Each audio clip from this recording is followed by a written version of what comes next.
There's a camera in your office. A 10-year-old girl uncovered a secret inside a billionaire's mansion, one that could bring down his entire empire. In the quiet corridors of one of America's most powerful estates, a secret was hiding in plain sight. For 2 years, Helen Caldwell and her 10-year-old daughter, Maya, lived above the garage, working quietly in the service of billionaire inventor Grant Sterling. To most, Sterling's life looked perfect: wealth, brilliance, and a charming fiancée who seemed to bring light into his world.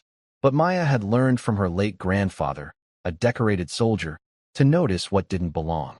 And one ordinary afternoon, she saw something no one else did, something hidden inside a simple gift.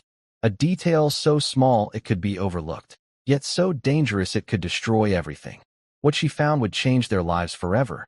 Just before we dive in, let us know in the comments where you're watching from today. We love seeing how far these stories reach. And make sure you're subscribed so you don't miss tomorrow's special video. Now let's jump back in. Enjoy the story. Her grandfather taught her that true danger rarely announces itself. 10-year-old Maya adjusted the dust ruffle on the antique bed, her movements precise and quiet. She was a ghost in this grand house, a role her mother said would keep them safe. Maya Caldwell knew the sounds of the house better than anyone. She knew the gentle groan the third floorboard made when Mr. Grant paced in his study late at night. She knew the whisper of the automatic sprinklers an hour before dawn. She knew the soft click of the thermostat adjusting the air by a single degree. Her mother, Helen, said it was a good thing to be quiet and watchful. "We are here to work, sweetie," she would say, her voice soft but firm. "The best work is done when no one even knows you're there." For 2 years, they had lived in the small apartment above the garage of Grant Sterling's sprawling estate. Helen was his housekeeper, a position she'd taken after Maya's father passed away, leaving them with little more than memories and a mountain of medical bills. To Maya, Mr. Grant was a kind but distant figure, a giant who moved through the enormous rooms with a quiet sadness in his eyes. He was always polite, always remembered her name, but he looked at her the way one looks at a well-tended piece of furniture. Present, but not truly seen. Her grandfather would have understood. He had been a decorated soldier, a man who saw the world in details others missed. Situational awareness may bug, he used to tell her, tapping the side of his head. It's not about being scared. It's about being ready. Look for what doesn't belong. He had passed away last year, but his lessons were etched into her mind like carvings in an old tree. And something in this house did not belong. It was Vanessa. Vanessa Croft was Mr. Grant's fiancée. She was beautiful, with hair the color of dark honey and a laugh that sounded like music. She brought light and color into the quiet, gray corners of Mr. Grant's life. When she was there, he smiled more. He stopped pacing at night. To everyone, she was perfect. A perfect match for the brilliant, lonely billionaire who had invented a new kind of solar technology that promised to change the world. But Maya watched. She saw things. She saw the way Vanessa's smile was a little too bright when she talked to the delivery men. She saw how her eyes would scan a room when she thought no one was looking, not with appreciation, but with assessment. It was the same look her grandfather had when he studied a map, looking for weaknesses. And she noticed how Vanessa's stories sometimes changed. Small things. A story about her childhood in Chicago would, a week later, become a story about growing up in Boston. Helen said Maya was being imaginative. "She's just nervous about the wedding, honey. Rich people are different." Today, Vanessa had brought another gift for Mr. Grant's home office. It was a large, framed painting of a stormy seascape. "To remind you of the power of nature, darling," Vanessa had cooed, kissing Mr. Grant's cheek. Every great mind needs to be inspired. He had been pleased, his eyes crinkling at the corners. He directed the staff to hang it on the wall opposite his large oak desk. Now, hours later, Maya stood in the hallway, a small dust rag in her hand. Her mother had asked her to do a final pass of the upstairs hallway before they went home for the day. The door to the office was slightly ajar. The afternoon sun slanted through the tall windows, making dust motes dance in the air. The house was quiet. Mr. Grant was in a meeting downtown. Vanessa had left for a charity luncheon. Maya felt a pull toward the office. It was a room she was rarely allowed to enter. It was Mr. Grant's sanctuary, a place of leather-bound books and the faint, clean scent of his work. She pushed the heavy door open a few more inches and slipped inside. The room was just as she imagined. Bookshelves stretched to the ceiling. A large desk was covered in neat stacks of paper and a sleek, silver laptop. And there on the wall was the new painting. The dark, churning waves seemed to roil with a life of their own. It was beautiful, but it felt wrong in this calm, orderly room. Her grandfather's voice echoed in her memory. Look for what doesn't belong. She walked closer, her sneakers silent on the thick Persian rug. She looked at the heavy, ornate gold frame. Her eyes traced its edges. And then she saw it. Tucked into the deep scrollwork at the top right corner was a tiny, black circle. It was no bigger than the head of a pin. It was perfectly flush with the wood, almost invisible. Almost. As she stared, a minuscule red light blinked once, a tiny spark in the shadows. It was so fast, she thought she'd imagined it. She held her breath, her heart starting to pound against her ribs. She waited. 1 minute. 2. There it was again. A single, silent blink. It wasn't part of the painting. It wasn't part of the frame. It was something else. Something hidden. Something that was watching. A chill traced its way down her spine. The empty room suddenly felt crowded. She backed away slowly, her eyes locked on the tiny black. She slipped out of the office, pulling the door back to the exact position she had found it. Her hands were trembling. She found her mother in the main kitchen, wiping down the marble countertops. All done, sweetie? Helen asked, not looking up. Maya nodded, her throat too tight to speak. What's wrong? You look like you've seen a ghost. I think I feel a little sick, Maya lied. It wasn't a complete lie. Her stomach was twisted into a tight, cold knot. Her mother's face softened with concern. She placed a cool hand on Maya's forehead. You don't feel warm. Maybe you're just tired. Let's get home. As they walked across the manicured lawn to their small apartment, Maya couldn't shake the image of that tiny, blinking eye. Vanessa had brought it into the house. She had placed it on the wall where it could see everything. Mr. Grant's desk. His computer. Every paper he read. Every call he made. That night, Maya couldn't sleep.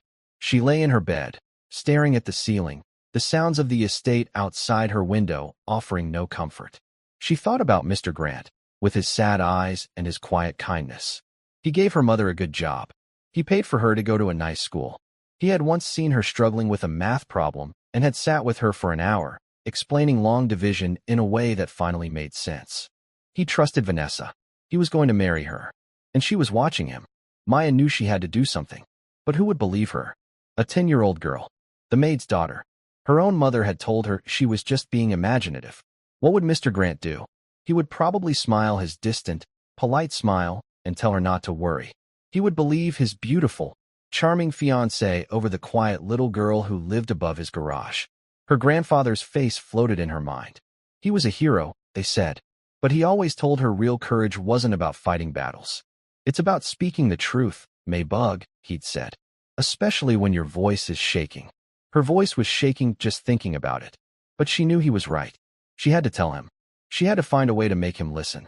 The next day, Maya shadowed her mother, waiting for an opportunity. It came late in the afternoon. Mr. Grant was in his office, his posture rigid as he spoke on the phone. His voice was tense. Maya could hear snippets through the door. The prototype isn't ready. No, the security is absolute. We can't afford any leaks. Vanessa was gone again, this time to a spa appointment. It was now or never. Maya took a deep breath. Her small hands clenched into fists at her sides. She walked to the doorway of the office and stood there, waiting. He was so absorbed in his work, his face bathed in the blue light of his monitor, that he didn't notice her for a full 5 minutes. The long shadows of the afternoon stretched across the floor like grasping fingers. Finally, he ended his call with a frustrated sigh and rubbed his temples. He glanced up and saw her. A brief flicker of surprise crossed his face, followed by his usual, gentle smile. Hello, Maya. Is there something you need? Her heart hammered against her chest. Words failed her. All she could think about was the blinking red eye in the painting behind him. She saw Vanessa's perfect smile and heard her musical laugh. She saw her own mother's worried face, telling her not to make trouble. Maya, Mr. Grant prompted, his brow furrowed with mild concern. She took another shaky breath. She couldn't say it out loud, not here, not with the walls listening. She walked forward, her steps feeling heavy as if moving through water. She stopped beside his large leather chair and tugged gently on the sleeve of his expensive suit jacket. He looked down at her, confused. "What is it?" She leaned in close, her blonde hair brushing against his shoulder. She raised herself on her toes and brought her mouth close to his ear. The words came out in a rush, a torrent of fear and certainty that could no longer be held back. "There's a camera in your office," she whispered, her voice barely audible. "And it's not yours." The effect was instantaneous. Grant Sterling froze. Every muscle in his body went tight. The polite, distant smile vanished, replaced by an expression of sharp, cold shock. The air in the room grew thick and heavy. He didn't speak. He didn't move. He just stared at the wall in front of him, but Maya knew he wasn't seeing it. He was hearing her words echo in the silent, watchful room. And for the first time since she had met him, she knew he was truly, finally, listening. Grant Sterling was a man who dealt in facts, in data, in the predictable and elegant logic of code. His world was one of control and precision. For a long moment after Maya's whisper, that world seemed to tilt on its axis. The quiet hum of his computer, the distant chime of a grandfather clock in the hall, all of it faded into a roaring silence in his ears. He did not turn to look at the small girl beside him. His gaze remained fixed on the stormy seascape, but he was seeing it for the first time. He saw the heavy, opulent frame. He saw the way it was positioned to offer a perfect, panoramic view of his entire workspace. He saw Vanessa's beaming face as she presented it to him, her words echoing in his memory. "To remind you of the power of nature, darling." Slowly, deliberately, he turned his head and looked down at Maya. Her face was pale, her eyes wide with a mixture of fear and resolve. In her small, upturned face, he saw an honesty so profound it was like a physical force. She wasn't playing a game. She wasn't telling a story. She was delivering a warning. He gently placed a hand on her shoulder, his touch surprisingly steady. "Show me," he said, his voice low and serious, stripped of its usual polite distance. Maya's small hand came up and pointed a trembling finger toward the top right corner of the painting. In the fancy part of the frame, she whispered, "It blinks." Grant rose from his chair, his movements fluid and silent. He was a tall man, and his shadow fell over the desk as he approached the wall. He didn't need to stand on his toes.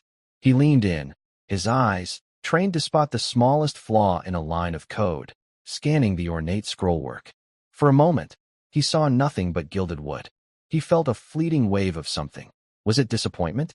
Relief? Then, his focus sharpened, and he saw it.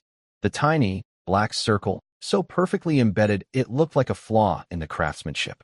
He stood perfectly still, watching, waiting. The seconds stretched into an eternity. The house was silent around them. Then it happened. A single, almost imperceptible blink of red light. A cold, hard knot formed in Grant's stomach.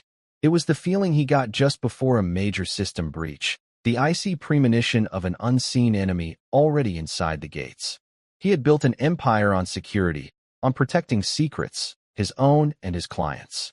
He had surrounded himself with impenetrable firewalls, both digital and personal. Yet here, in the heart of his sanctuary, a spy had been hung on his wall with a kiss and a smile. He stepped back from the painting, his face a mask of cold fury. He looked back at Maya, who was watching him, her small body tense. He knelt down so he was at her eye level, a gesture that surprised them both. "How did you know?" he asked, his voice still a low murmur. "My grandpa was a soldier," Maya said simply, as if that explained everything. "He taught me to look for things that don't belong. The painting, it's angry. Your office is quiet." And it was new. It was the simple, devastating logic of a child, yet it cut through layers of adult complexity with the sharpness of a razor. He, the tech genius, the billionaire visionary, had seen a gift.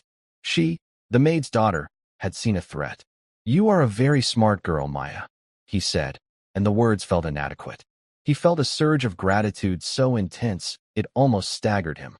This child, this quiet little girl he had barely noticed, may have just saved him from a catastrophe he couldn't yet begin to measure. "You did the right thing by telling me." He glanced at the door, then back at the painting. His mind was racing, calculating variables, assessing threats. Who was behind this? And why? The immediate suspect was, of course, the one who had brought the Trojan horse into his home. Vanessa. A wave of nausea washed over him. Vanessa, his vibrant, loving fiancée. The woman who had pulled him from the gray fog of his work and reminded him what it felt like to live. Was it possible? Was her laughter a lie? Were her kisses a betrayal? The thought was a physical blow, leaving him winded. He wanted to reject it, to dismiss it as impossible, but the blinking red eye on his wall was a fact. A piece of data that could not be denied. "This is going to be our secret for now," he said, his eyes meeting Maya's. "Can you do that for me? Can you pretend that this conversation never happened?" Maya nodded solemnly. She understood secrets. Her life was built on them. Be quiet. Be invisible. Don't cause trouble. Your mother cannot know, Grant continued, his voice firm. Not yet. I don't want to put her in a difficult position. This is a very serious matter. It's for her protection, too. Do you understand? Yes, sir, she whispered. Good girl. He stood up, the warmth leaving his expression, replaced by a chilling focus. He was no longer just Grant Sterling, the lonely billionaire. He was the man who had built a fortress and just discovered a traitor within its walls. Go find your mother. It's time for you both to go home. As Maya slipped out of the room, Grant turned back to the painting. He didn't touch it. He didn't disable it. That would alert the watchers that they had been discovered. No, he would leave it in place. He would let them think they were still safe, still unseen. He would use their own weapon against them. He would feed it false information. He would let them watch him work, while he worked on discovering them. His mind was already constructing a plan, a complex algorithm of misdirection and counter-espionage. He walked back to his desk and sat down, his fingers hovering over his keyboard. He pulled up the security schematics for his entire estate. Every camera, every motion sensor, every digital lock. He began to cross-reference access logs with Vanessa's schedule. When had she been alone in the house? Who had she met with? Who had delivered this painting? He worked for hours, the setting sun casting long, ominous shadows across the room. He felt a profound sense of isolation, a loneliness deeper than any he had ever known. The woman he was going to marry, the woman he had led into the deepest, most vulnerable parts of his life, was likely an enemy, a spy. The betrayal was so immense, so personal, it was hard to breathe. The only person in this entire, sprawling estate he could trust was a 10-year-old girl. He paused his work and looked at the family photo on his desk. It was of him with his parents, taken years ago, before they had passed. They had always warned him to be careful who he let into his life. Your work makes you a target, son, his father had said. And the most dangerous threats will come with a smile, not a weapon. He had thought he was being careful. He had run a background check on Vanessa, of course. It had come back pristine. A degree from a good university, a history of working for reputable charities, a family of modest means from the Midwest. It was all perfect. Too perfect. He realized now that it was likely a fabrication, a carefully constructed legend designed to fool him. And it had worked. A quiet rage began to build inside him. It was not a hot, explosive anger, but a cold, hard fire. He had been played. He had been made a fool of in his own home. And his life's work, a technology that had the potential to provide clean, cheap energy to the entire planet, was at risk. He thought of Maya again. Her grandfather was a war veteran. She had his blood in her veins. The blood of a watcher, a protector. He made a silent vow. He would protect her. He would protect her mother. And he would uncover the truth, no matter how ugly it was. The blinking red eye in the painting watched him, oblivious. The game had changed. The prey now knew he was being hunted, and he was about to become the hunter. He minimized the security files and opened a blank document. He began to type, his fingers flying across the keys. It was the beginning of a new project, a new firewall. But this one was not for his company. It was for his life.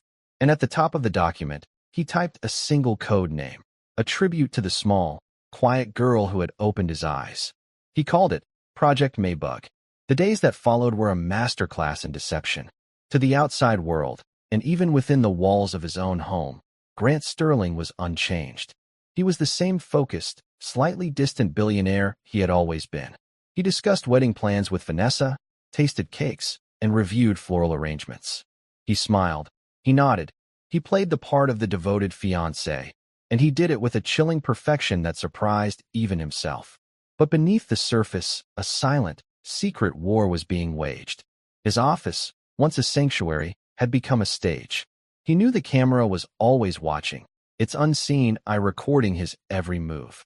So, he gave it a performance. He held staged, confidential phone calls, speaking in code about fabricated setbacks in his solar project. He left decoy documents on his desk, filled with complex but ultimately useless schematics. He would feign frustration, rubbing his temples and sighing, all for the benefit of his hidden audience. Every moment was a calculated lie.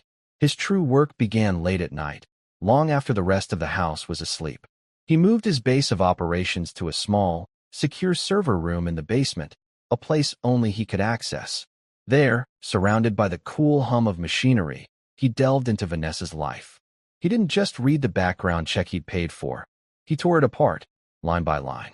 He discovered it was a fortress of lies, built with the precision of an expert. The university she claimed to have attended had no record of a Vanessa Croft. The charities she had supposedly worked for were legitimate, but their employee records showed no one by that name. Her family in the Midwest? They existed, a pleasant, middle-aged couple named Croft. But a deeper dive into public records showed their only child, a daughter, had died in a car accident 15 years ago. The woman he knew as Vanessa Croft was a ghost, a carefully constructed identity, worn like a mask. The discovery did not bring him the sharp pain he had expected. The initial shock had numbed him, leaving behind a cold, clear sense of purpose. He was no longer dealing with a personal betrayal. He was dealing with a professional threat of the highest order. Someone had invested a great deal of time and money to place this woman in his life. The question was, who? And what did they want? The most obvious answer was his solar technology. It was revolutionary, a patented system for converting sunlight into energy with unprecedented efficiency. It was worth billions, perhaps trillions, in the right hands. It could change the global energy market overnight. It was a prize worth lying for, stealing for, maybe even killing for. Meanwhile, Maya carried the weight of their secret like a smooth, heavy stone in her pocket. It was a constant presence, a reminder of the strange, silent alliance she had formed with the master of the house. She watched him from a distance. She saw the way he smiled at Vanessa, but she noticed his eyes didn't smile with him. She saw him talking on the phone in his office and knew he was putting on a show. A strange, unspoken understanding flowed between them. Sometimes, their eyes would meet across a long hallway or a grand room, and for a fleeting second, he would give her a small, almost imperceptible nod. It was a silent acknowledgement. I remember. I know. We are in this together. It was a heavy burden for a 10-year-old. Her mother, Helen, noticed a change in her. Maya was quieter than usual, her gaze often distant. Is everything all right at school, sweetie? Helen would ask, smoothing Maya's blonde hair. Everything's fine, Mom, Maya would reply, the lie feeling sticky on her tongue. She couldn't tell her mother. Mr. Grant had forbidden it, and Maya understood why. Her mother was a worrier. She would panic. She might even confront Vanessa, and that would be dangerous.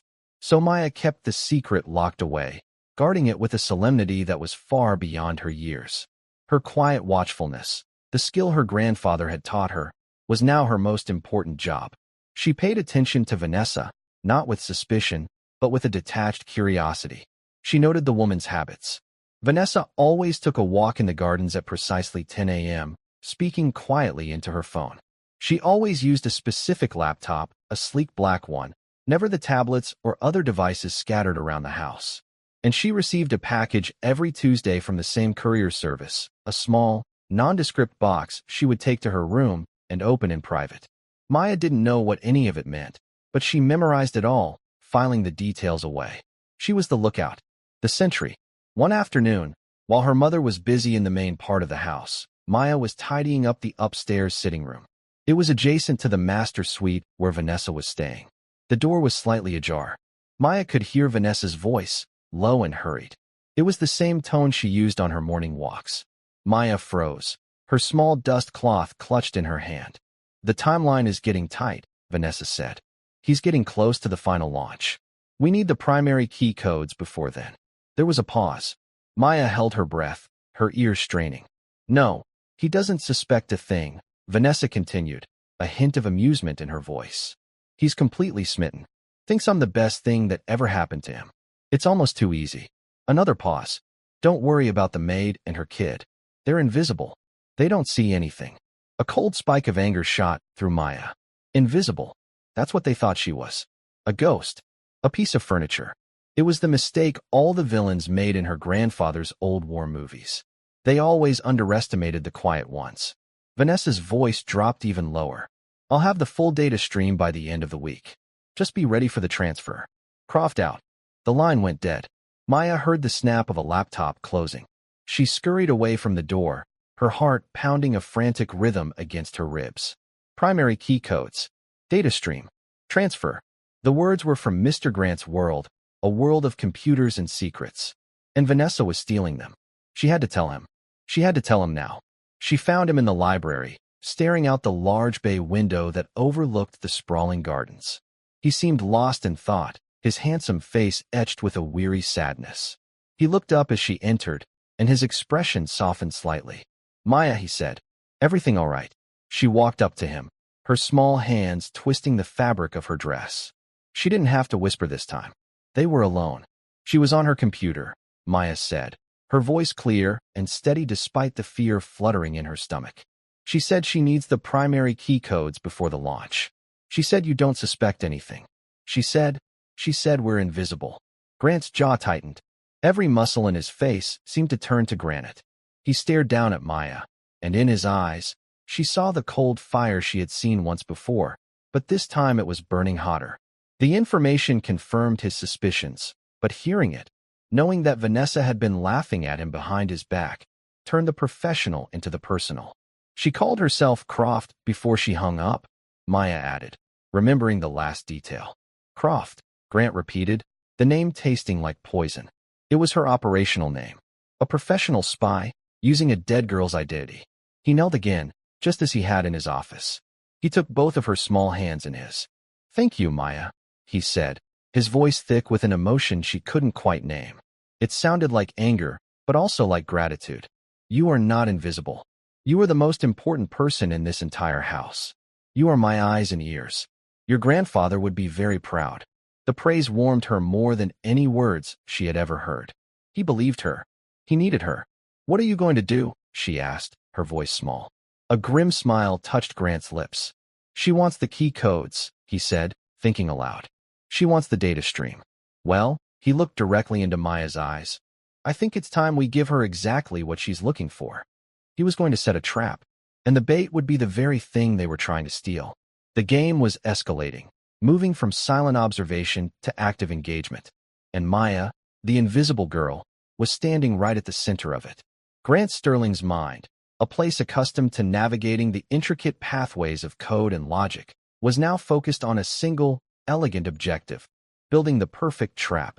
The information Maya had provided was the final piece of the puzzle. He now knew what they wanted, the primary key codes to his entire solar energy project. And he knew when they wanted it, before the official launch. He would not disappoint them. The following days saw a subtle shift in the household. Helen, Maya's mother, was given a series of tasks that kept her and Maya primarily on the ground floor. I'm having the upstairs wing deep cleaned and sanitized, Helen, Grant had explained, his tone casual. Some investors are coming for a tour, and I want everything to be perfect. It was a plausible lie, one that kept them safely out of the operational theater he was creating. His real work was a whirlwind of controlled, clandestine activity. In the secure basement server room, he began to construct a digital honeypot. It was a phantom version of his entire solar energy project, a complex and beautiful forgery. He created fake, primary key codes, long strings of characters that looked authentic but would, when used, do two things: alert him instantly and trigger a traceback protocol that would begin hunting the user's location.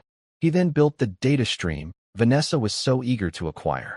It was a massive file, layered with dummy schematics, falsified financial projections, and decoy research data. Buried deep within the file, like a digital isotope, was a tracking beacon so sophisticated it would be virtually undetectable. The moment the file was opened on an external network, it would begin transmitting its location back to him. It was the most intricate piece of code he had ever written. He worked with a feverish intensity, fueled by coffee, anger, and a grim determination. Every line of code was a brick in the wall of his defense. Every fabricated data point was a piece of bait. During this time, He saw little of Maya, but he felt her presence. He knew she was watching, her silence a comforting and steady counterpoint to the chaos of his secret work. He left a small, sealed note for her on the kitchen counter one morning, tucked under a freshly baked cookie from the chef. The note simply said, "Thank you, my friend. We are almost there." Maya found it before her mother did and tucked it into her pocket. The words made her feel tall and brave. She wasn't just the maid's daughter anymore. She was his friend. She was a part of the plan. The performance in the main house continued. Grant became even more affectionate toward Vanessa. He brought her flowers. He surprised her with a diamond bracelet she had admired in a magazine. He spoke of their future, of the children they might have, of the life they would build together. Each loving word, each tender gesture, was a carefully sharpened knife. He had to keep her close, keep her confident and unsuspecting, until the trap was ready to be sprung. For Vanessa, it was a sign that her mission was succeeding beyond her wildest dreams. She reported to her handler that the target was completely under her control, his judgment clouded by his affection for her. She saw his late nights and his weary expression as stress about the upcoming launch, not suspicion. Her confidence grew, and with it, a fatal carelessness. The moment came on a Thursday evening. Grant had announced that he had finally completed the master file for the project. He backed it up onto a sleek, silver flash drive, a piece of technology so common it was almost beneath notice. He then staged another phone call in his office, knowing the camera in the painting was watching. "It's done," he said into the receiver, his voice filled with a convincing mix of triumph and exhaustion. "Everything. The primary codes, the final projections, the whole thing is right here on this drive." He held it up for a moment, as if showing it to his caller, but his true audience was the tiny black lens across the room. "I'm locking it in the desk safe. I'll transfer it to the main lab servers tomorrow morning. Yes, it's the only copy outside the network. I'll see you then." He hung up, dramatically wiped his brow, and walked to his heavy oak desk. He unlocked a small, hidden safe built into the side, placed the silver flash drive inside, and spun the combination lock. Then he left the office, shutting the door behind him. It was a perfectly set stage. The bait was in place. He found Maya in the kitchen, helping her mother polish the silver. He caught her eye and gave a single, slow nod. Tonight. Maya felt a jolt, a mixture of fear and excitement. The waiting was almost over. Grant ate dinner with Vanessa that night in the formal dining room. He was the perfect picture of a man in love, celebrating a professional triumph. He poured champagne. He toasted her. "To our future, Vanessa. To all the amazing things we're going to build together." Her smile was radiant, her eyes sparkling in the candlelight. "To us," she said, raising her glass. As she sipped the champagne, she was already thinking of the flash drive in his desk, just one floor above them. Later, Grant feigned exhaustion. "I'm going to turn in early, darling. This project has taken everything out of me." He kissed her goodnight at the top of the grand staircase. "Don't stay up too late." "I won't," she promised, her voice like honey. Grant went to his bedroom, but not to sleep. He went to the adjoining study, a smaller, more personal office. On his monitor, a single screen was active. It showed a live feed from a tiny, fiber-optic camera he had installed that morning, a camera aimed directly at the safe in his main office desk. He sat in the darkness, the only light coming from the screen, and he waited. Maya, in her small room above the garage, was also waiting. She couldn't sleep. She sat by her window, looking out at the main house, a silent sentinel. She thought of her grandfather. He had told her that the moments before a battle were the hardest part. The waiting, the not knowing. She hugged her knees to her chest and watched the lights of the house, her heart a tiny drum in the vast quiet of the night. For 2 hours, nothing happened. The video feed on Grant's monitor was still and silent. Then, just after 1 a.m., a shadow moved at the edge of the frame. The office door creaked open, and a figure slipped inside. It was Vanessa. She wore dark clothing, her beautiful face tense with concentration. She moved with a silent, practiced grace that was utterly at odds with the charming, slightly clumsy woman she pretended to be. She went straight to the desk. Grant watched, his breath held, his hands clenched into fists. Vanessa knelt and began to work on the safe. She pulled a small, electronic device from her pocket, a sophisticated lockpicker. She attached it to the combination dial. The device whirred softly. On Grant's screen, a timer appeared. It took her less than 90 seconds. There was a soft click. The safe was open. Vanessa reached inside and pulled out the silver flash drive. She held it in her palm for a moment, a look of pure triumph on her face. It was a look Grant had never seen before. It was cold, predatory, and utterly devoid of the warmth she had shown him for months. In that moment, he saw the real woman, the ghost who had invaded his life. She slipped the drive into her pocket, closed the safe, and spun the dial. She moved back to the door, silent as a cat, and disappeared into the hallway, closing the office door behind her.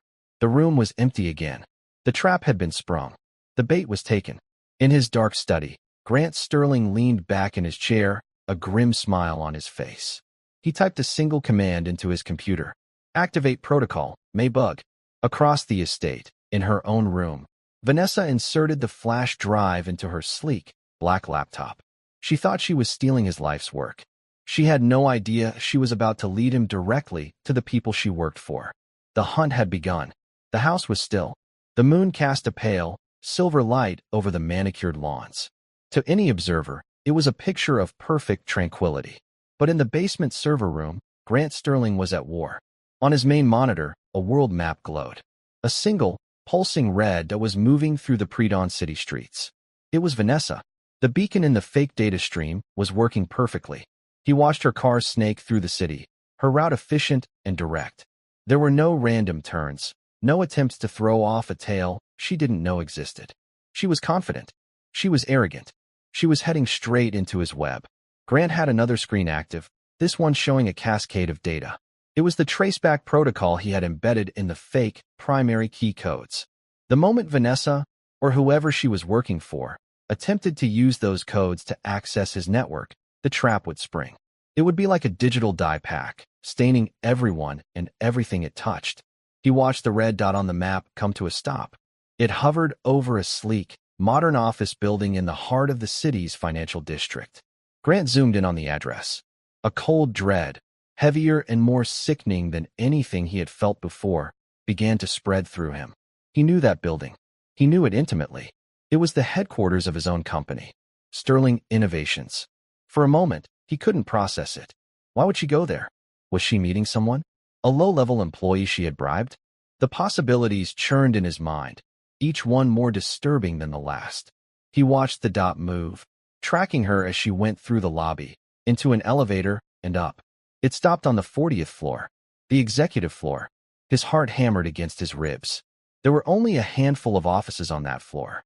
His own, his chief operating officers, and the office of David Chun, his chief financial officer, his best friend since college. David, the man who had been his best man at his first wedding, the man who was godfather to a child he had lost, the man who had stood by him, shoulder to shoulder, as they built their company from a garage startup into a global powerhouse. It wasn't possible. It couldn't be. There had to be another explanation. Then, a new alert flashed on his other screen. It was the one he had been waiting for. Security breach attempt detected. Phantom key codes activated. Traceback protocol initiated. Origin point.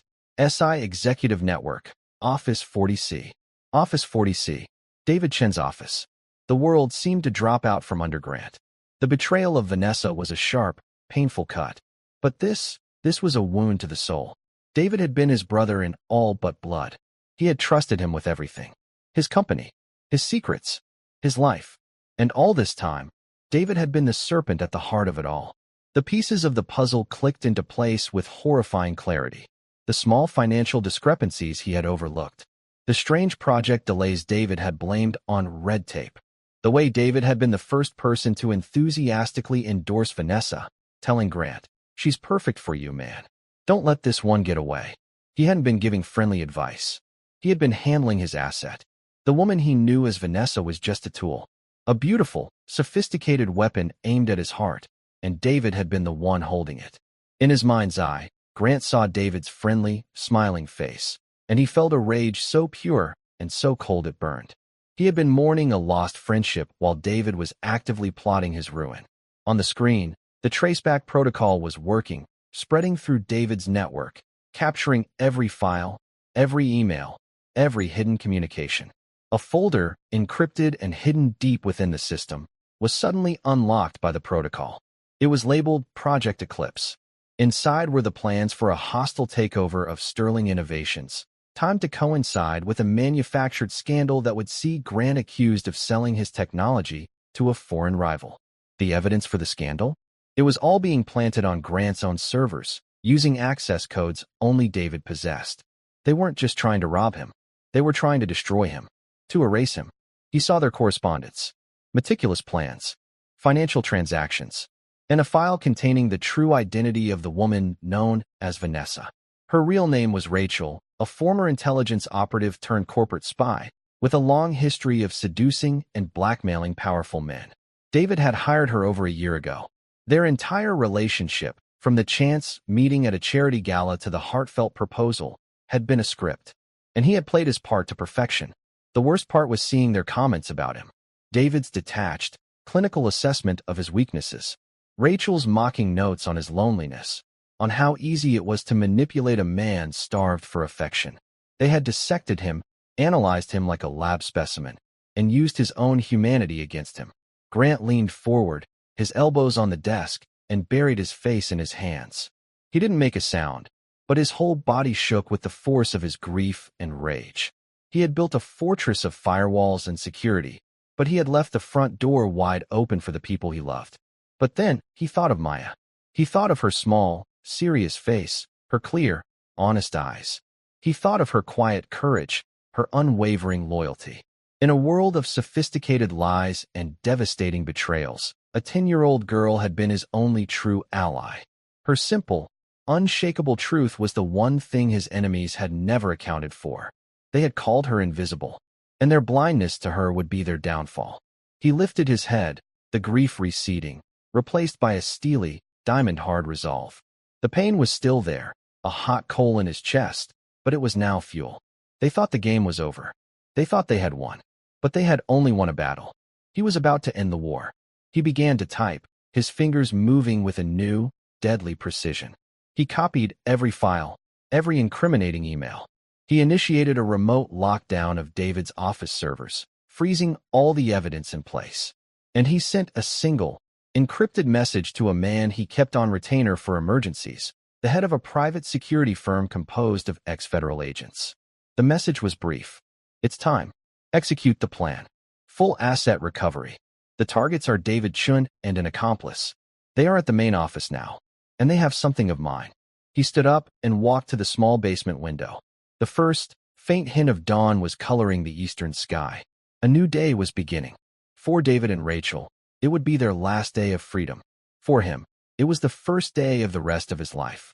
A life where trust would be harder to give, but more precious than ever. He thought of Maya and her mother, sleeping peacefully in their small apartment, unaware of the drama that had unfolded while they slept. He had a duty to protect them, not just from this threat, but from the fallout to come. He would not fail. His enemies had underestimated him. But more importantly, they had underestimated the watchful little girl in the hallway. In the sterile, blue light of the 40th floor office, David Chun and the woman known as Rachel were celebrating. The silver flash drive was plugged into David's computer, its contents spooling onto his secure server. On the large screen behind his desk, lines of what appeared to be code and schematics scrolled past. To them, it was the digital representation of a fortune, the final key to unlocking an empire. It's all here, David said, a grin spreading across his face. He ran a hand through his hair, his eyes gleaming with a mixture of greed and relief. Every last bite. He never suspected a thing. Rachel, leaning against the edge of the desk, sipped from a glass of expensive scotch David had poured from his private bar. I told you he was easy, she said, her voice smooth and confident. Lonely men are the easiest marks. They want to believe the fairy tale so badly, they'll ignore every red flag. To a flawless execution, David said, raising his own glass. And to Project Eclipse. To us, Rachel corrected, her eyes meeting his over the rim of her glass. They were so absorbed in their victory, so certain of their success, that they didn't hear the whisper-quiet footsteps in the hallway. They didn't see the silent, black-clad figures taking up positions outside the glass doors of the office. The first sign that something was wrong was when the screen behind David's desk suddenly went black. A single line of white text appeared in its place. Project may bug. Trace complete. Asset secured. David stared at the screen, his smile faltering. What is this? What's may bug? Before Rachel could answer, the office doors swung open. 3 men in dark, tactical gear entered the room, moving with an unnerving silence and efficiency. They were followed by a fourth man, older, with a calm, authoritative face. He held up a badge. David Chun, Rachel Pearsons, the man said, his voice leaving no room for argument. You're under arrest for conspiracy, corporate espionage, and attempted fraud. David's face went white.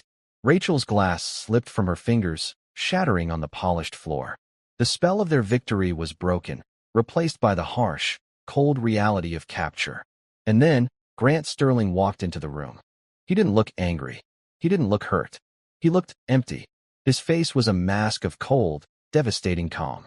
He stopped in the center of the room, his eyes moving from David's stunned face to Rachel's panicked one. Grant, what is this? David stammered, trying to regain his composure. There's been a mistake. These men. There's no mistake, David, Grant said, his voice quiet but carrying the weight of steel. The only mistake was yours. You thought I was a fool. I don't know what you're talking about, David blustered, but the fear in his eyes betrayed him. Let me explain it to you, Grant said, taking a step closer. You hired a professional, Rachel here, to get close to me, to exploit my trust. You planted a listening device in my office, hidden in a painting, to spy on me. And tonight, you stole what you believed was the key to my life's work. Also, you could launch a hostile takeover and frame me for treason. Is that a fair summary? The color drained completely from David's face. He was speechless. Rachel, ever the professional, tried to find a way out. You have no proof, she said, her voice a thin imitation of its former confidence. Grant almost smiled. It was a cold, bitter expression. That's where you're wrong. The drive you stole? It was a decoy. The files on your server? A phantom. Every keystroke you just made, every file you thought you were copying, was tracked, recorded, and sent to a federal server as evidence. Your entire conspiracy, David, everything you've planned for the last year, is now a digital ghost that will haunt you for the rest of your life. David stared at him, his mouth opening and closing like a fish. The sheer scale of the counter-operation was dawning on him. He had been played from the very beginning. How? He finally whispered. How did you know? Grant's cold gaze held him. You made one critical error, he said. You and your partner here. You believed that the only people who mattered in my house were the ones you paid attention to. You looked at the staff, the people who keep my life running, and you saw nothing. You saw ghosts. You saw furniture. He paused, letting the words hang in the silent room. You were so busy watching me, you never noticed the person who was watching you. The one person in that entire house who is honest and loyal and smarter than both of you put together. He looked past them, toward the hallway, as if seeing someone there. You were discovered by a 10-year-old girl, the maid's daughter. You called her invisible, but she saw everything. She saw the camera. She heard your whispers. She is the reason you are standing here in handcuffs tonight. You were taken down by a little girl you didn't even think was worth noticing. The finality of it, the sheer, poetic justice, was more devastating than any physical blow. They hadn't been outsmarted by a rival corporation or a federal agency. Their multi-million-dollar conspiracy had been unraveled by a child. The humiliation was absolute. As the security team led them away, David looked back at Grant, his face a mess of confusion, hatred, and shattered pride. A kid, he mouthed incredulous. Grant just stared back, his expression unchanging, until they were gone. 1 year later, the sunlight that streamed through the tall windows of the office no longer cast long, ominous shadows. It filled the room with a warm, welcoming light. The stormy seascape was gone, replaced by a large, cheerful painting Maya had made in her art class, a bright, colorful depiction of a sun-drenched field. The world knew the story, or at least, the version Grant had allowed it to know. David Chun and a ring of corporate spies had been convicted in a swift, quiet trial. The news had painted Grant as a brilliant victim who had turned the tables on his attackers. Sterling Innovations was more successful than ever. But the real changes were the ones that couldn't be measured on the stock market. They were the changes within the walls of the Grand Estate. Helen was no longer just the housekeeper. Grant had made her the official estate manager, tripling her salary and setting up a trust that would take care of her and Maya for the rest of their lives. The fear was gone from her eyes, replaced by a calm confidence. She and Grant had developed a deep, respectful friendship, united by their shared love for Maya. Maya was no longer the quiet ghost in the hallways. She was the bright, vibrant heart of the home. She laughed freely, she ran through the corridors, and she no longer hesitated to enter any room she pleased. She was not a visitor. She was home. Grant had legally adopted her 6 months ago. The day the papers were signed, he had knelt before her, just as he had on that fateful day in his office. He had presented her not with a document, but with a small, silver locket. Inside, on one side, was a picture of her mother. On the other, a picture of him. Families aren't always the ones we're born into, he had told her, his voice thick with emotion. Sometimes, they're the ones we find, the ones we choose. And I choose you, Maya. Now, she sat on the thick Persian rug in his office, not as an intruder, but as a welcome presence. She was working on a school project, surrounded by papers and colored pencils. Grant sat at his desk, but he wasn't working on code. He was sketching a design for a new kind of swing set for the backyard. He looked up and watched her, a smile touching his lips. He was no longer the lonely billionaire, isolated in his fortress of technology. He was a father. The betrayal he had suffered had been deep, but the trust he had found was deeper still. Maya had not just saved his company. She had saved him from a life of sterile solitude. She had taught him that true security wasn't about firewalls and encryption. It was about connection. It was about listening. That night, as he tucked Maya into bed, a nightly ritual he cherished, she looked up at him with the same clear, observant eyes that had seen the truth when no one else had. "Grandpa would have liked you," she said simply. Grant's heart swelled. "I would have liked him too. He taught you well." "He taught me to see," Maya said. "You taught me that it's safe to speak." He kissed her forehead, overcome with gratitude for this small, wise soul who had reminded him what was truly important. The world was still a complicated place, full of shadows and deceit. But here, in this home, they had built something true and strong. They were a family, forged in crisis, bound by loyalty, and built on the foundation of a whispered warning. As he walked out of her room, he thought about the powerful lesson she had taught him. The most sophisticated security systems in the world can be breached. The most trusted friends can betray you. But sometimes, the greatest strength, the most unshakable truth, can be found in the smallest, quietest voice. The voice of someone others might overlook. You just have to be wise enough and still enough to listen. And that's where we'll end the story for now. Whenever I share one of these, I hope it gives you a chance to step out of the everyday and just drift for a bit. I'd love to know what you were doing while listening, maybe relaxing after work, on a late-night drive, or just winding down. Drop a line in the comments. I really do read them all. And if you want to make sure we cross paths again, hitting like and subscribing makes a huge difference. Thanks for spending this time with me.